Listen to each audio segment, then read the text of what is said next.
my name's Cheryl and I work for Living Well and Link for Life in the Healthy Lifestyle Nutrition team. I just want to talk today to you about store cupboard ingredients. Not everybody does have a store cupboard, but while we're in lockdown it really is a good idea to build a store cupboard up. It can take some time, but it's just about adding a few extra items on your shopping list, and I'm going to talk to you about your shopping list as well. Try not to do your shopping lists and when you're hungry, otherwise you're going to put all sorts down because you just fancy it. So I will talk about that in a little while. So these are some items from my store cupboard. I've got some things from my fridge, so I've got some cheese, butter, yogurt and some soft cheese. I've got some long life milk, but obviously if you can get fresh milk that's great. I've got some rices and pasta and noodles, some spaghetti. I've got some oats that we can use for breakfast cereals and for making crumbles, and some flour. And I do know at the moment flour is really difficult to get hold of, but if you can get some, or you've got some in your store cupboard, the sell by dates, use by dates are usually quite long. I've also got some beans. So we've got baked beans that are really nutritious. We've got some kidney beans. Beans are really nutritious because 3 tablespoons counts towards your 5 a day. So try and add some beans into your store cupboard. We've got some sweet corn as well. These jars, don't be afraid of putting these on your shopping list because we are in lockdown. Fresh is best, but it's okay to use these because we are in difficult times, so don't worry about that. We've also got some tinned fruit. Tinned fruit should be in juice. Always make sure it's in juice because we don't want it in syrup because then it's got too much sugar in. So they're really handy to have in your store cupboard. We've also got some tinned vegetables. So again, with your tinned vegetables, make sure they're in water and not brine because we don't want the extra salt. So we've got some peas and some carrots, even some mushrooms, which you could add to breakfast dishes, omelettes or into curries. I've also got some chopped tomatoes, really handy, and some plum tomatoes. These are in herbs, really good for your bolognese, soups and stews and things, and curries. Also got some tinned fish. I'm going to keep for a long time in your cupboards. Got some salmon, some sardines, which are oily fish. We do need to be having fish twice a week, one of which should be oily. I know they're not everybody's cup of tea, but we could make some sardine pate with this, and tinned salmon's quite nice. Also we've got some tuna. So tuna's really versatile. It's not one of our oily fish, but really versatile. We could make a tuna pasta bake with that, or we could have it on sandwiches or in a jacket potato. Then I've got my herbs and spices, so I like to use a lot of garlic, oregano, got some chilli powder, some mixed herbs, got some olive oil. So olive oil is a good fat, so we could use spray oil as well, and some passata. This is really good in pasta sauces and in making soups and things. Lemon juice is handy if for making things like hummus. We've got some curry powder.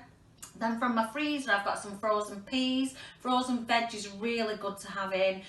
It's full of nutrients, it's just as good as fresh. It's been picked and then packed and then it's into your freezer. I've got some frozen berries. These are really economical because you can just get out what you need, because strawberries and berries are very expensive, aren't they, at the moment? So get some frozen and just get out what you need. I've also got some sliced bread. Obviously much better to have wholemeal, but a lot of us have white bread. I've actually put that into a freezer bag and just pull out what we need so that I'm not wasting anything. So that's a really good tip. And then I've got some potatoes, some onions and a bit of fruit. I do need, I've got my shopping list ready. I do need some more fruit next time I go shopping, but obviously we can only go shopping once a week. If you've got other people doing your shopping from the council or a neighbour or family, make sure you do a shopping list so that you don't forget things. So on my shopping list, I just want to show you what is a really good idea to do. So I have this in the kitchen because I forget, and then when I go shopping I come back and think, oh, I needed that. So it's just some titles like fresh produce. I need some bananas, meat, I need some chicken and some eggs. I need to add that to my list. And then we've got some store cupboard ingredients. So if you just get a couple of things each week, because I know it's expensive, but it really will make your meals a lot more nutritious and tasty. So we've got tin chopped tomatoes on my list, some more beans and some rice. Then we've got drinks, so any drinks that you need, try and make sure these are sugar free. So whatever, so it might be, you know, your tea, your coffee and things like that.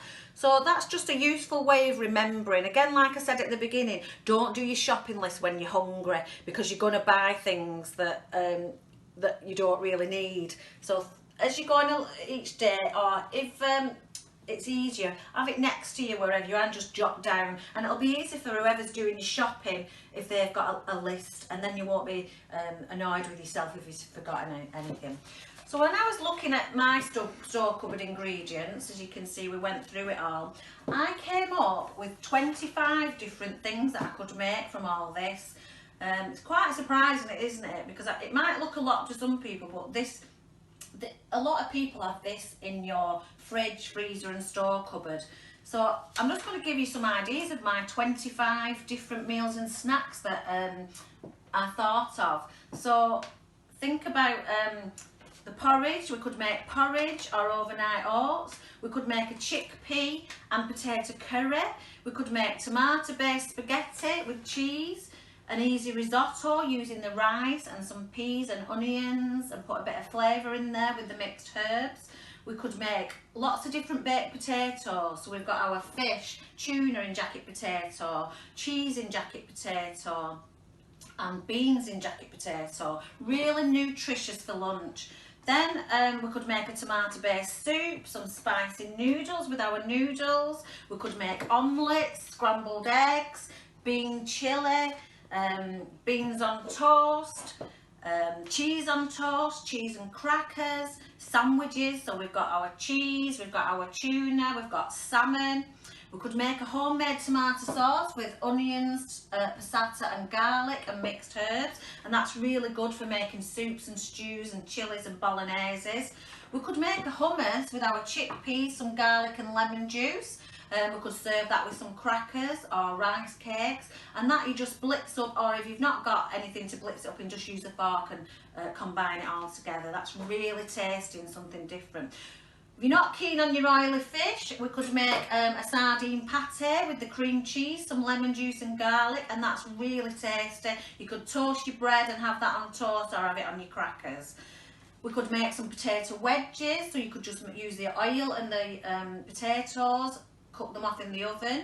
I will do a recipe later to show you how to make spicy potato wedges. You could also make mashed potato, as well as your jacket potatoes.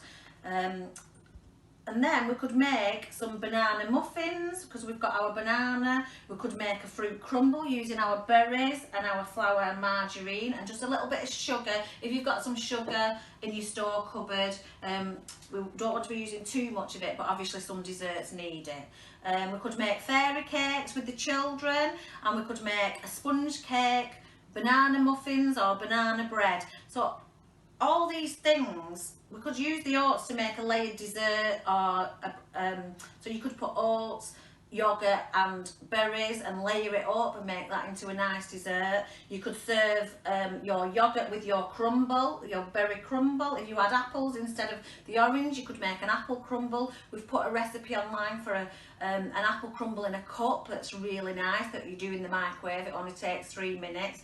So I've counted, just from these ingredients, 25 different meal ideas and snack ideas.